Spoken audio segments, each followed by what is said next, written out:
welcome back to another episode of Doctor in a Bikini. Oh boy, do I have some crazy train stories for you today. I have not and probably will not be sharing most of this anywhere else but the podcast, so thank you for being here with me today, and thank you for being patient. I know it's been a few weeks, so it feels like a hot minute since I've even released another episode. It wasn't like I don't have pre-recorded guest episodes, it's just to be transparent with all of the craziness of life. It's like, and maybe some of you can relate, especially for my spiritual people. Maybe you're really into, if you got 27 to 29 degrees of mutable sign right now, and if you're not okay, and if you don't know what that means, just keep skipping. Yeah, it's just, and I'm going to get into all of it today, so buckle up.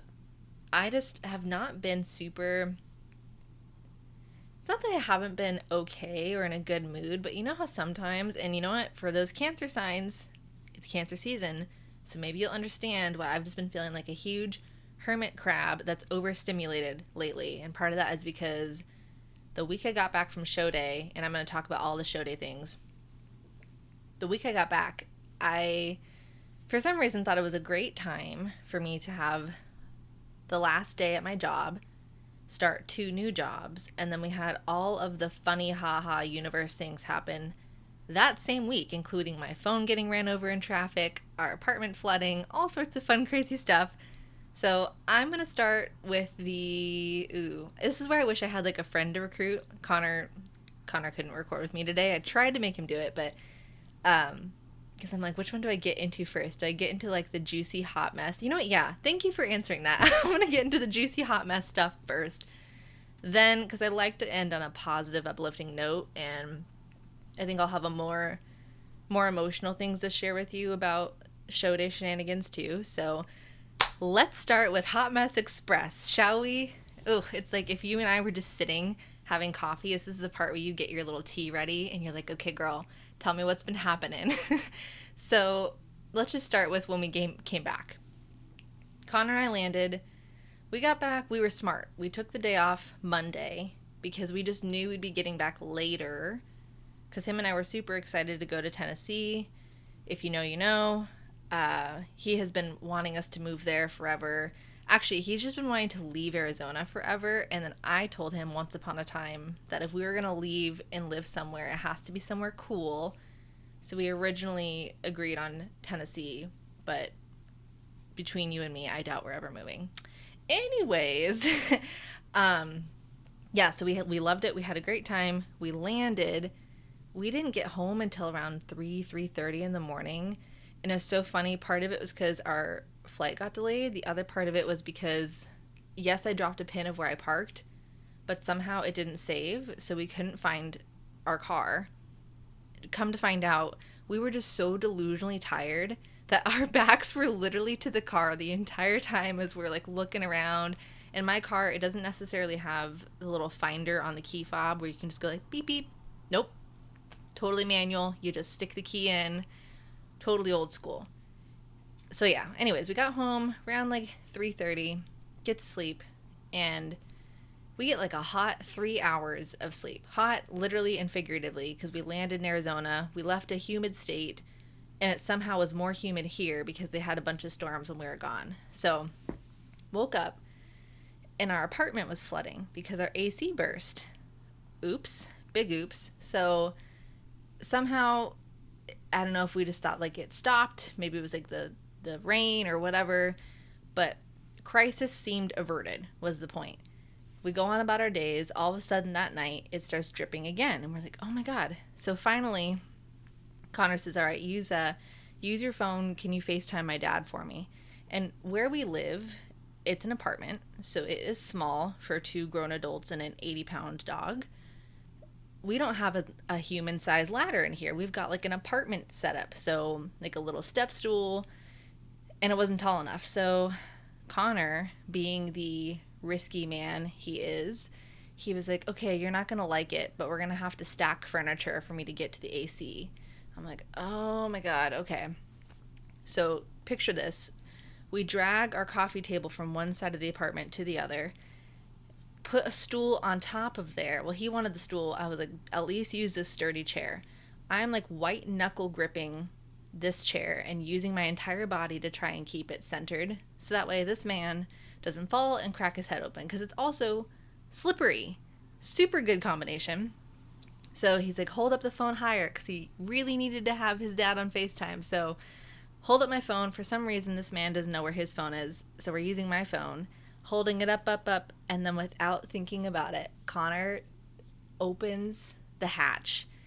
And like a slow motion movie, this entire waterfall of AC water comes down on me, the phone, got water damage on the phone. I also woke up with my first sty ever that week. I don't know if it was just the stress of everything, the travel, the humidity, the makeup, I don't know.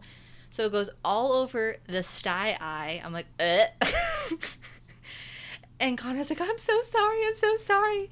It was like a movie. It was slow motion. As soon as I did it, I couldn't undo it. And I saw the whole thing and put my phone in rice. Reason why I'm mentioning my phone, it becomes more relevant later. It was broken that night, but then somehow, Lord and behold, the rice saved it. So woohoo, crisis averted. Next night, I don't know what it was again, if it was the humidity or if it was just maybe a little bit of post-show blues, which I'll get into later. I just felt really, really tired and run down, and it was almost like if you've ever competed before, or maybe you've like run a marathon before, or something just really strenuous, that especially that first time, the day after, you feel like you literally got ran over by traffic. You just feel like you put everything you could into this goal, and then the shell of you that's left is just super tired. So going into a busy week, you're just like, I can't do anything. So fast forward to the next day, I look like I'm hot cross buns, let alone with my swollen eyeball. I mean, it was to the point where my eyeball just barely, I think maybe today or yesterday, stopped being a conversation piece for people.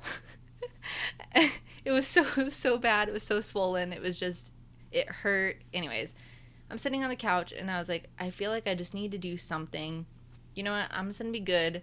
I'm going to go to the gym for like 30 minutes and just move my body, even if that's literally just walking on a treadmill. So Connor offers up, hey, let's go together. It'll make you feel better. Let's go to my gym. I feel like going to my gym, i.e. Connor's gym. So we go to his gym, and he knew that I was just feeling kind of blah. And with it being hot and humid, I was also swollen just everywhere. So this sweet husband of mine goes into Shell gas station, comes out with boatloads of ice bags and some chocolate for me. So much so that he had to have the attendant help him with all the ice bags that he was getting. I was on my phone in the passenger seat and I was just scrolling, and it was so weird. It was almost like God, angels, the universe, something tried to warn me, because I had, and I'm sure you've been here before, I had a split-second random thought in my head of, ooh, I should back up my phone, and I should really be careful with my phone. I got lucky with the whole rice bag incident. So, ADD brain, I see Connor and the attendant coming out, hands full, so I bust out of the car, open the trunk for them, and I'm like, thank you so much, thank you, blah, blah, blah. And we drive off. We're driving. We hit park, get to the apartment. I look at Connor, mortified, and I was like, my phone.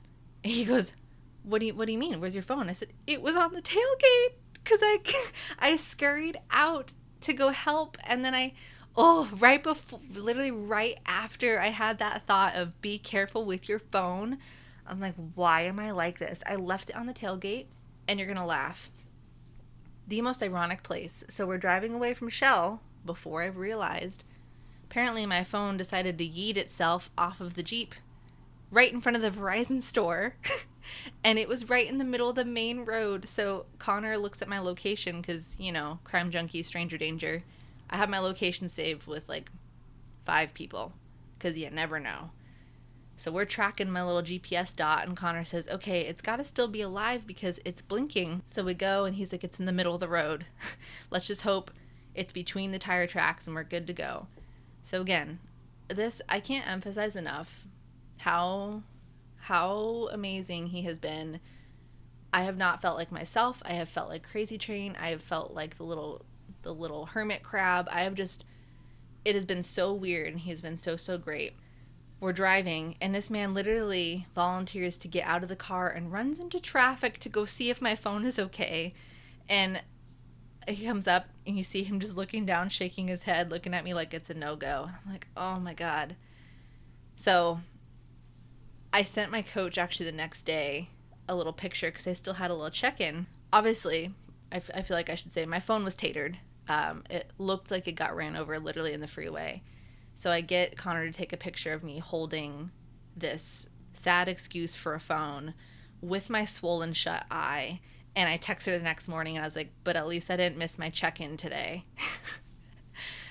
Oh my gosh. And then we got a cricket infestation inside of our home. This was all last week, BT dubs. Fun fact, apparently if your AC goes out, so we had the bucket there dripping for a while because it took maintenance about 2 days to get to it, even though it was an emergency. It was marked that way. Well, because of the stagnant water, which is so gross to think about, I'm getting itchy. And with it being hot and humid outside, apparently all of the crickets in the land of Arizona were like, hey, fam, let's go over to this apartment. I heard this is, anyways. Sorry. I'm not even going to edit that out. So yeah, we're still fighting crickets. It's better. I used like all the remedies, the natural remedies that you can think of. But apparently everyone in Arizona is saying they're getting a lot of crickets right now. So maybe we're not as gross as I feel. We have a very clean home, I promise. Anyways, I lost all of my pictures, all of my videos from 2024. So all of my show day photos, my progress photos, my check-ins, everything from 2024. We just barely were able to recover it a day ago. So yes, thank God. Again, Connor's a genius. He was like, let's maybe bring this shell of a phone to a fix my screen place and let's just see if the phone itself still works. Because when you plugged it in, my watch would light up with text messages. So yeah, I didn't have a phone. That's the other thing. That's another reason why I was off the grid for a while is I didn't have a phone for about 3 or 4 days. So I was living off of my watch, Wi-Fi, and a dream, all while starting a new job. Sorry, 2 new jobs. And then, yeah, I don't know. It was just crazy. I feel like I'm probably scattered with recalling everything because I waited a while because honestly, I just haven't had the energy. But yeah, so I quit the place that I was at. Nothing wrong with them at all. It just, as far as like doing what felt right for me and Connor and I's goals and just where I was at in life, it just, the right things happened at the right time. So that led me to being PRN at a hospital, and then I am also a travel therapist, so I'm only doing contracts at certain places, which gives us the freedom to kind of be where we want to, and I'm not permanently in a place for more than weeks at a time. I'm trying to think if I left out anything other than, again, emphasizing that I really, really, really appreciate my husband, and if you're in the sport, making your way through life, it is just so important that you have that support system because, yeah, my phone, my laptop, that was the other thing. My phone, my laptop crapped in the same week. I don't know, just people have been giving me a lot of grace and a lot of help and a lot of love and encouragement during this time. And I was really flattered because I really was just off the grid amongst all the things, which are all funny now. They're all funny now.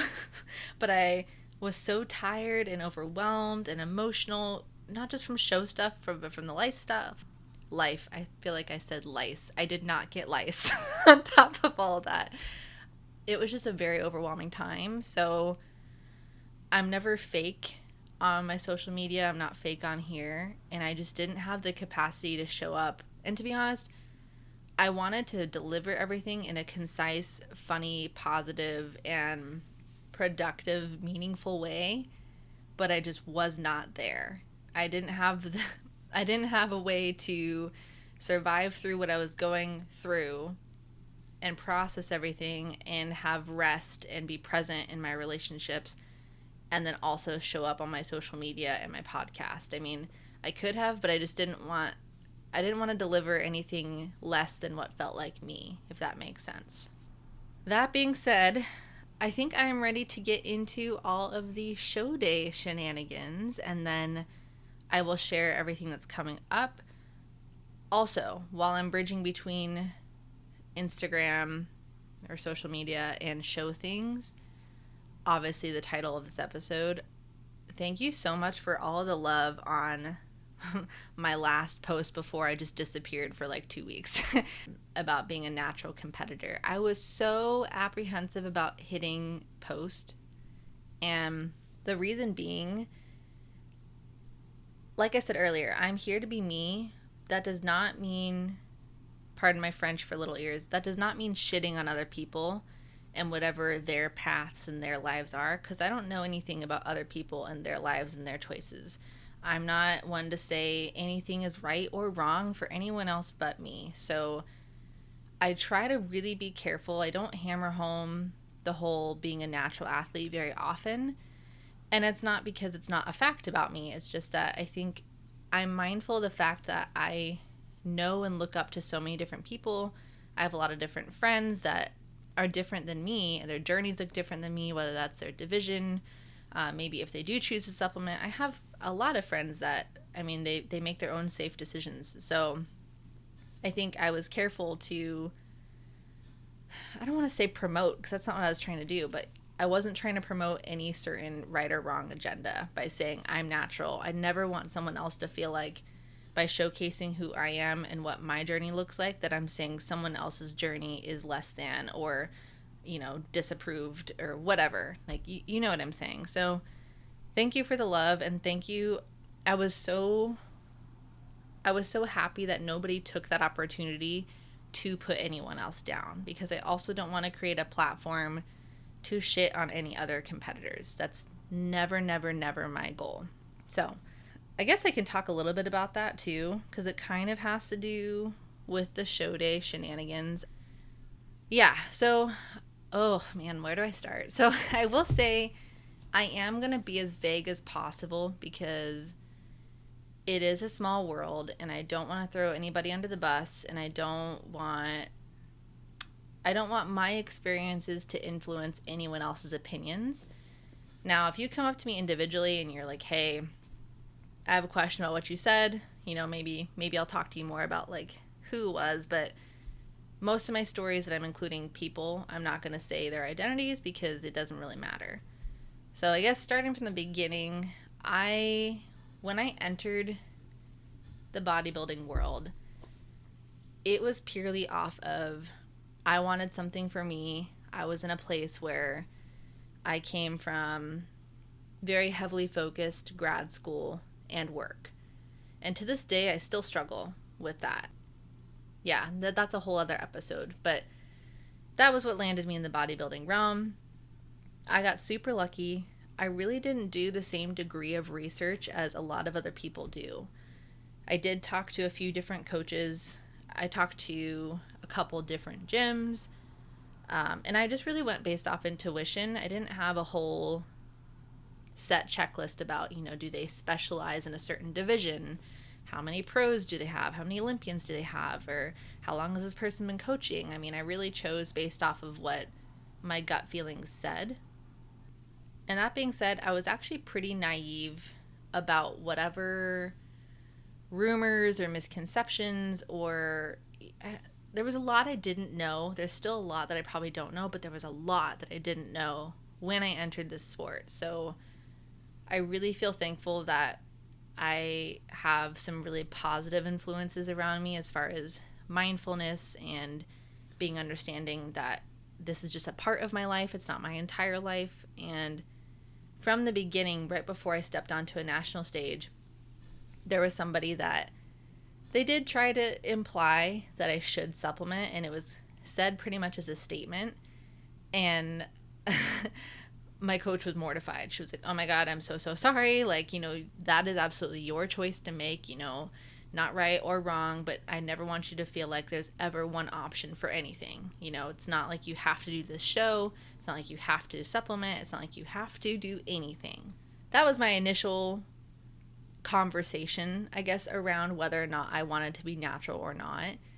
And I really hadn't thought about it beyond that moment in time because, again, I didn't know. And you do kind of hear that things have to look a certain way in order for you to do well. I feel like that is one thing I probably heard at one point in time, and I just didn't give a whole lot of I didn't give a whole lot of thought to it until that moment. So at that point, I was like, no, I think this is between me and my coach. I said, I don't currently have any interest in that. I would like to do as much as I can do naturally. I want to see what that looks like. I want to see where my body can take me, and I don't really have any opinions on doing anything else at this time. I really don't. So that was that. And if you've listened to my previous episodes, you may recognize that that was a conversation right before my first national show. And again, if you've listened to my pre-post show recaps in the past, you also probably remember that I had a lot of emotional experiences at that show. I did cry at that show, which was USA's my first national show. Fast forward Amateur Olympia the next year, some other stuff and lessons were learned. I also did cry at that show. Shout out to my least favorite stage shots out there, but now I really appreciate them. Coming into 2024, this was the first national show of the year. Things are already starting to get a little blurry. Let's see, I did 2 local shows, and then I did this national show. I chose it partially because I love Tennessee. My coach actually got her pro card at Junior Nats, so I thought that would be a really cool full circle moment. And I had a lot of universal signs. You know, I'm big on signs if you've been here for a minute. I had a lot of universal signs down to the color of my nails that I got. I think I posted this on Instagram, so if I'm repeating myself, sorry. Thank you for being here. Purple's my favorite, and I was like, you know what? I'm not wearing a purple suit, but I just want to show up authentically me and magical, and my spirit just could really use any dose of happy and free spirit quality right now. So I was like, you know what? Screw it. I'm going to go with something that doesn't match. I'm going to go with purple. Grabbed the first purple that I saw, and it literally said Great Smoky Mountains, Tennessee. And I was like, oh my God, it's a sign. I also chose purple because it was my grandma's favorite color. It reminds me of a few different people that are gone. And around this time, both my grandma and my cousin Sam came to me in a dream. I'm not going to get emotional. Enough time has passed. I feel like, do other people cry on their podcasts as much as me? Because I feel like I've gotten emotional a few times, but it is really hard for me to talk about these people without getting emotional, but I'm going to do my best. Oh, that sounded terrible. I'm so sorry. Anyways, I got light purple and a little bit of sparkly purple. That way my cousin Sam was with me and my grandma was with me. And crazy enough, they came to me in a dream basically to ask me if I was taking care of myself and to tell me that I was doing enough and that they were with me. So needless to say, I felt like I was really, really spiritually in tune going into this show. I felt very magical. I had a lot of little signs from the universe. I mean, I was trying to really maintain that like playful, positive energy going into the show, which is really hard to do if you've competed before. I think that's one thing for your next show. If you have a challenge for yourself, is during that peak week, whatever things you can do to bring the magic and bring that inner child out. That way, when you walk onto that stage, you were just free and happy as can be. And I mean, I tried to do that as much as I could. So I felt really excited. When I went, it was my husband and I. My coach couldn't go. There were some people there. Again, I'm going to be vague.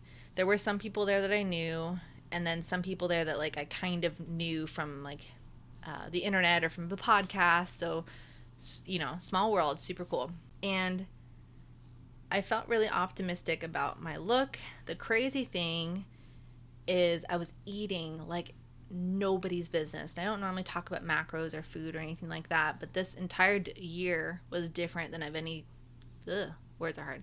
This entire prep has been different than any prep as far as all these shows. And the more you do, the more efficient, in theory, your body becomes. So this is like the perfect debunking when someone says, oh, you probably eat nothing. I'm like, no, actually, I'm eating until I feel like I could puke. Because my body was just doing its thing. I was being very, very, very diligent. I've been in prep for 7 months now. And I've been dialed the F in, which is a long time. I told myself I wasn't going to be in prep for 10 months this year. so far I'm still within that goal. I have not surpassed 10 months this time. Yeah, so that being said, I was shoveling so much food down my throat 6 times a day, and things were working. Things were chugging along, which is awesome. I felt super confident. I think it's the best package I've ever brought. The show, back from when I booked it the second they announced the day the show was. Fun fact, after I had everything booked and it was all said and done, they changed the day that the women went. That way, the overall winners of each height class could turn around and compete with the pros the same day versus having to get their hair and makeup done the following day. So, that being said, when we flew into Tennessee, the nights we stayed there, it was all based on me competing Friday, then having all day Saturday and all day Sunday to have fun in Tennessee. I didn't change anything because I thought, we already got a good deal. We'll just make the best out of it. And here's where the fun begins. Definitely a mind game. If you're like me, my body loves to retain water. Loves, loves, loves it. We were there in a very humid state exploring, and we also made some changes to my back pose right before I went. So in good fashion, like the Virgo sun that I am, I was overanalyzing and getting in my head about my posing and thinking that my tie-ins weren't there. And we were moving around. I kept my oh my gosh, sorry. Words are still hard because I'm still on prep. Spoiler alert. I kept my compression leggings on. And we're exploring around, and oh my God, I blew up like a balloon the first day I was there. Granted, we were there Wednesday morning, so no big deal if I was getting a little bit of water retention Wednesday, but that made me feel like Thursday and Friday, especially Friday, but that made me feel like on Thursday that I couldn't really go out and about and explore on my feet because I was nervous about retaining water, and then my pose is not looking as good, and I didn't want to travel all that way just for water to destroy me like it did at Amateur Olympia last year. So naturally, that meant being in our hotel room all day Thursday, with the exception of a couple breaks, and all day Friday. And oh my God, my intent is never to get into prison, but I can't even imagine if you were in prison alone with your thoughts for greater than 48 hours like I was, I wouldn't make it. I would go nuts. My brain was overanalyzing the heck out of everything. I mean, I brought all of the things to keep me entertained. I brought 3 books just in case. I brought a coloring book. I brought a journal, my laptop. I brought movies. You want to know who didn't want to touch any of it? This one, right here. For some reason, I don't know if you've ever been there before, but I was so, I don't want to say overstimulated, but I guess I just so badly wanted everything to go my way, and I was feeling so protective of my energy that I just kind of shut off. There was no on and doing something else. It was just either I was on or I was off, which meant being off my phone, staring into the abyss, or watching the TV. And if you've ever traveled with a partner for a show, you want them to explore, right? You're like, okay, go off and have fun. I don't want to keep you in here, especially if you're a bit of a people pleaser like me. You're really concerned. It's like when you throw a party, you're concerned about everyone else having a good time. And if everyone else for sure is having a good time, then you're having a good time. Fun fact, that was me on my bachelorette too. Looking back, I'm like, why am I the way I am? I remember I was so stressed out that everyone else was having fun. And it was until I got confirmation that everyone else was having a good time, I wasn't having the time of my life until I knew everyone else was. So that was me on this trip. I was like, I want to make sure that Connor doesn't feel like he is stuck in here with me. I'm okay being stuck in here for my own behalf, but I don't want someone else to be stuck because of me. And being the sweet human being he is, he was like, I don't want to be anywhere without you. I'm not having fun if you're not with me. I would rather keep you company than leave you here alone with your thoughts in the room. And I was like, it's fine, I promise. I just got the off button and I'm good. But so we compromised and just drove to a few places, but really sweet to have him there with me. I'm telling you, you're going to get so sick of hearing about it. I'm so sorry, but I can't express enough how it's been, gosh, I don't want to say it's been a hard time, but it has been a really hard time for me lately, and he's just been so good. Yeah, no, it has. Oh, dang it.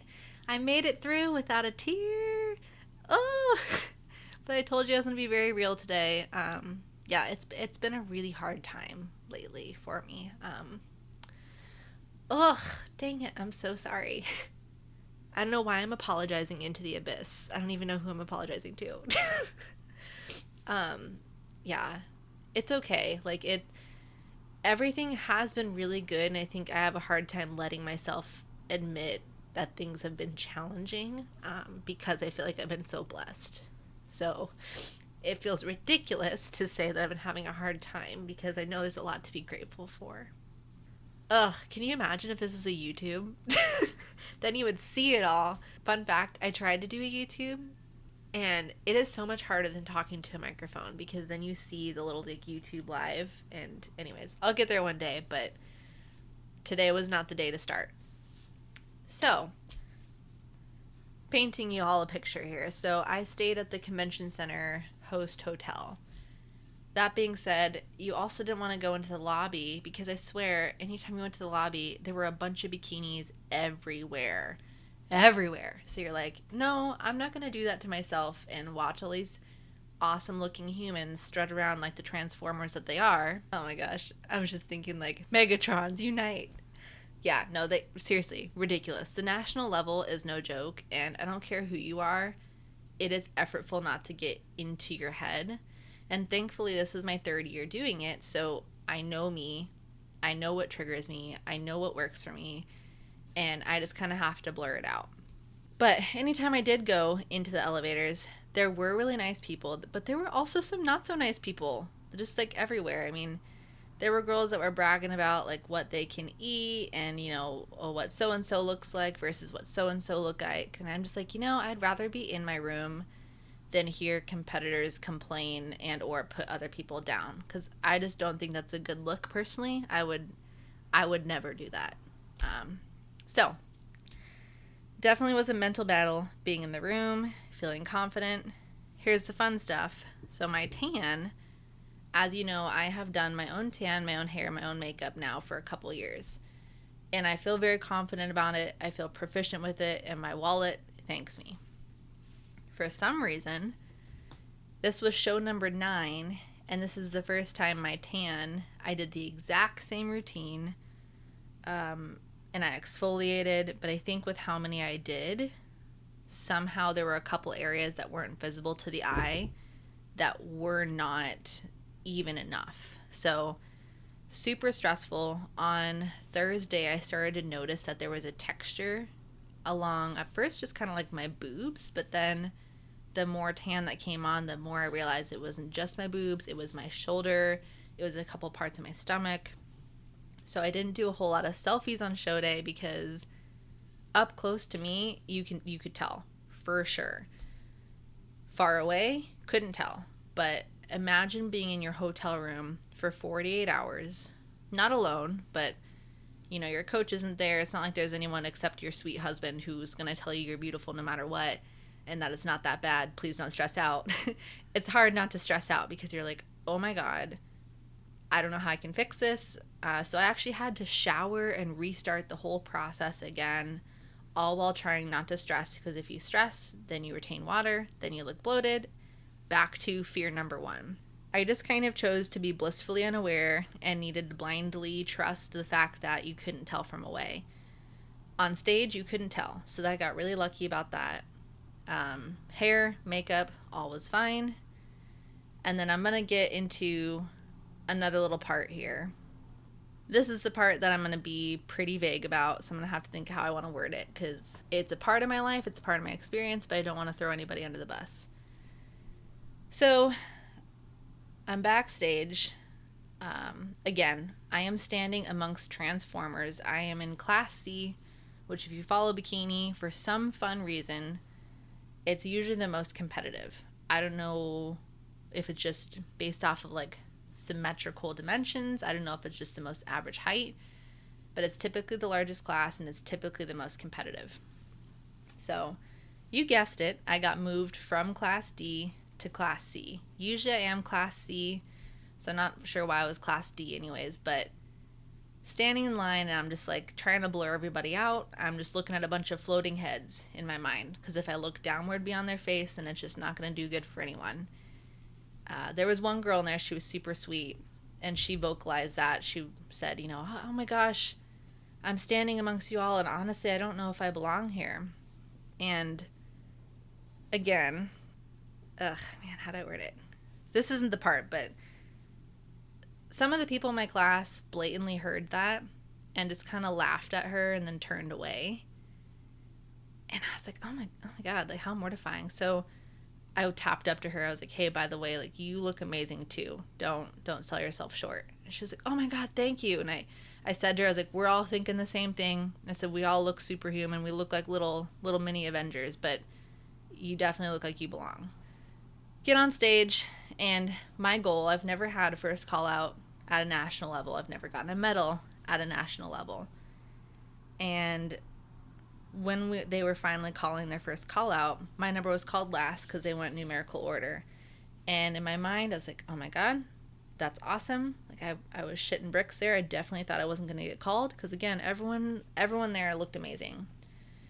So when my number got called, I just walked on up and I was like, perfect. I've already surpassed my record. Whatever happens from here, it's out of my hands, but let's just be proud and have a good time. One little trick that I learned from head judge Tarek he usually does a posing workshop at the beginning of the Wings of Strength shows, and I always like sitting and listening, even if I feel pretty comfortable with posing or not. I think no matter how skilled you are, we can always learn something new. So I think Sun City Showdown was probably my last local show, but I was going to say, if you are doing a local show and you have a chance to attend one of the free workshops, like this trick right here, I think is what moved me inward. I remember Tarek always says that whether you're going to the front or you're going to the back, you want to make sure that you're the first one to hit the pose. You want to give that, hey, I'm the one that you're looking for energy. Look at me first. You don't want to be the last one. You don't want to be the slow one. You don't want to be the one that's off. So when I got moved to the edge, when they called us up, I was the last one called, so I was on the edge. And I changed my pose on the spot. That way I kind of took out all the little details. So that way when I whipped around from back pose to front pose, I wanted to make sure that I was the first face that they saw. So can confirm, literally right after they did that, they moved me inward. So I was like, oh, perfect. Okay, so that worked. We're sitting there, we're going through. They call my number again. They move me inward again. And I was like, oh my God. Not only did I get called, but I'm getting moved inward. This is awesome. And I'm just kind of talking you all through all the emotions because it happens so fast that you really haven't processed what you're feeling other than I'm here to give my best. I'm here to try to win. And it takes a lot of mindfulness not to think so black and white of either I won or I didn't. So get moved inward. And it was pretty obvious to me sitting there that I most likely wasn't going to be getting my pro card that day. I mean, you never know, but I was pretty sure, yes, I got moved inward, but it didn't feel like I confidently got my pro card that day because I wasn't in the center. Once they held everybody in the places they thought, they said, all right, we'll see you all at finals. We file off, and I would say less than 10 seconds before I got off stage, backstage. And this is where things get kind of ugly, but I feel very positive about the entire experience, so it doesn't take away, but this is the fun emotional stuff that, like I said, I'm not going to talk about on Instagram, but I'll talk about it on here. No less than 10 seconds, I get off stage. I get flagged over, and this individual says, hey, so the judges, they flagged you on your hair, your makeup, and your tan. And I said, okay. And this person told me that my makeup made me look old, my tan made me look green, and that my hair looked flat and greasy. And this person is like they're a respected individual. So I took, for those of you listening, like, who the heck is this? It wasn't just some random, person. It was someone that is like, in the moment, it's easy to feel like it's a credible reason why you're being told that. So I was like, okay. And then they proceeded to compare footage of me on stage to the other girls. They proceeded to point to me versus people backstage to compare my tans. And I didn't want to give this person the satisfaction, so I was processing everything that just happened on stage, trying to at least. Like, you're still deciding if you're bummed about it not being your pro card, which is a valid emotion, but then also at the same time excited because you just did better than you've ever done before.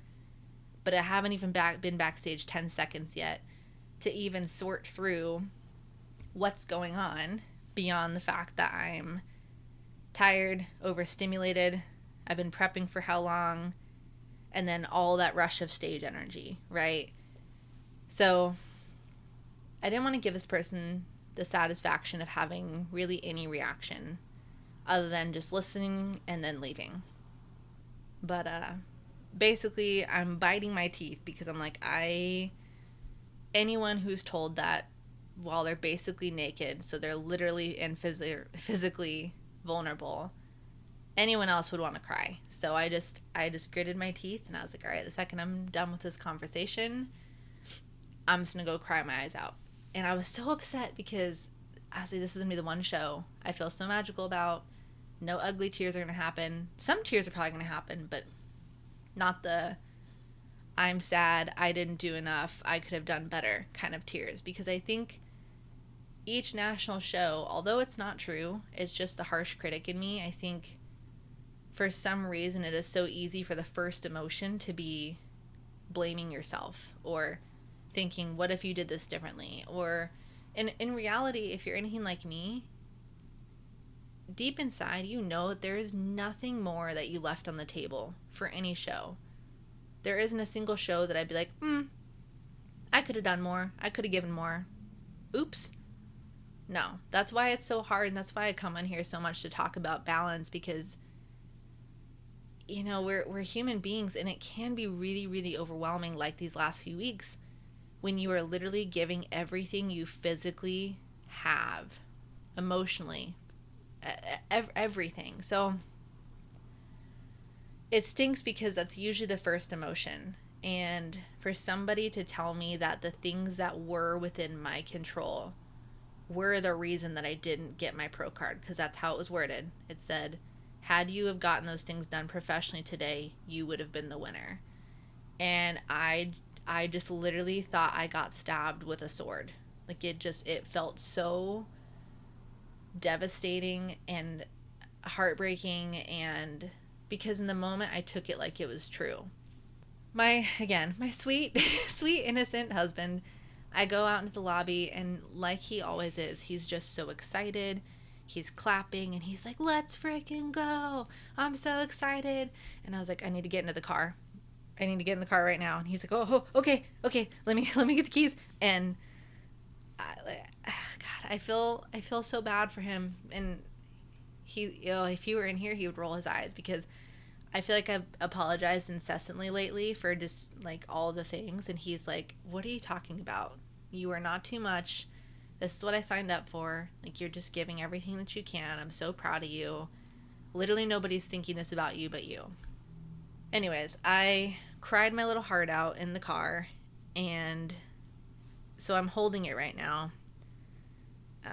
And this is hard to be honest about on the podcast, because it's like, you want everyone to see you for your best version of you, but I also want to be realistic that there are days that I feel a lot less than the person I want to be, as far as controlling your emotions or believing in yourself, or feeling super positive at every point of the journey. And this was an ugly moment for me, because I don't think I've cried harder in a long time. And when we got back to the hotel room, at this point, like, my makeup's messed up, my tan is messed up even more than it was because tears got on it.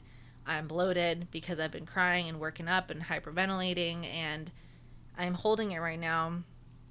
Connor bought me this IFBB Pro patch from Wolfpack, and he bought it at a local show, and I packed it. I packed it just in case, because we always travel with the Wolfpacks for our shows, and God, it was like, I think it was the universe telling me, like, keep going, like, you're doing great. But it's like, you know, in the moment when you're just low and then you see something and it just feels like it just is, like, mocking you. And I just see it there sitting proudly on the counter, and I just tossed it across the room. I was like, I just felt like, I don't know, low. And yeah.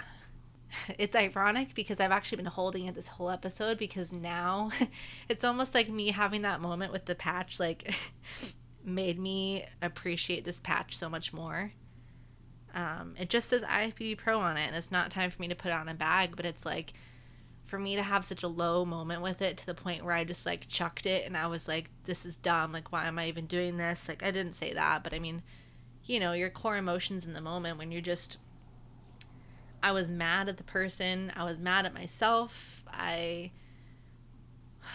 was upset that I felt in the moment, like, robbed of the experience of just being, like, excited and proud of myself.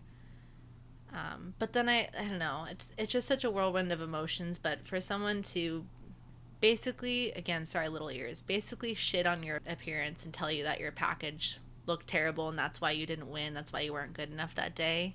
It's so not true. Looking back, it's so not true. But I just redid my makeup. I redid my hair. I redid my tan. I put my best face on, and I showed back up for finals, because if I didn't explain that earlier, this was during lunchtime. So you had 3 hours until coming back. So I got to have a mental breakdown and then step back on stage again and act like nothing happened. And so when you look at those pictures of me winning a medal, now you know, if you listen to the podcast, that, you know, I got back up again, and that's what matters. And this patch now is so important to me. You know, it's so sweet. When Connor gave me a hug after winning my medal, he took it out of his pocket. He says, I picked it up off the floor just in case. And I was like, oh my gosh. So I carry it with me every day now. Oh my gosh, why am I so emotional? I carry it with me every day now as a reminder of how resilient I am, and to smile back on some of the low lows, and to realize that, you know, the best is yet to come. And in this position, I mean the pro card, but I mean just in general, I think if anyone listening has had a low moment, and if they have some sort of token that can either just be like an FU kind of token, or just something to remind them of themselves, or to remind them of, you know, how far they've come and what they're capable of. I mean, to somebody, they might just think like, oh, she's got a little IFBB Pro patch, that's cute. But now if you see me, you know that it's a physical token to help me keep going and to remind me that I've come so far. And I wanted to share it in that exact capacity because, again, I want to showcase that I'm human, and we have very low lows, but we also have very high highs. And I think that that's beautiful. And on the funny side, when I was talking to a friend of mine, we determined that I should make merchandise that says old, green, and greasy. Just to freaking spite that scenario. So you know what? Just saying, if you've listened to this episode, if I do decide to put out merch, whether it's like a backpack patch or a pin or a t-shirt that says like OGG or old, green, and greasy, please buy it. Like, just to show your support, because the significance is just going to be being able to laugh at those low lows. Even if we feel like we're looking a little old, green, and greasy that day, you know what? We overcome it and we get back on stage. So I had to laugh and I had to share all that, and there was no way that experience was going to fit on an Instagram story, nor did I want it to. I just, yeah, I appreciate you all being here and listening to me. I did get fourth place, which, again, I'm really proud, and I made that post about it in my natural post, but being fourth place, now you really understand it. It meant so much more than just the piece of hardware I took home. I mean, everything I went through that day, everything I went through leading up to the prep, everything that I knew I was going to have to face coming back with the new job situations. And on top of that, yes, being one of the few natural competitors. And before I get off topic, while you're here for the juicy stuff, let me just say one more thing that I think was so not okay while I'm on my little safe space soapbox here. So if you're a competitor and if you're about to take a placing, please don't do the following. So again, I'm going to be as vague as I possibly can. So junior nats, they were kind of little savages. I loved the entire show. I would do it again. But man, I love the efficiency, but feel kind of bad. So as you're backstage right before you're going to get on stage for finals, the expediter's holding a little paper and says, if I call your name, you did not get top 5, and you are going to file on there and just do your front pose, and that's that. Which expediters, like, they've got stuff to do, people to usher, and they're on a strict timeline, so I totally understand. They're like, go, go, go.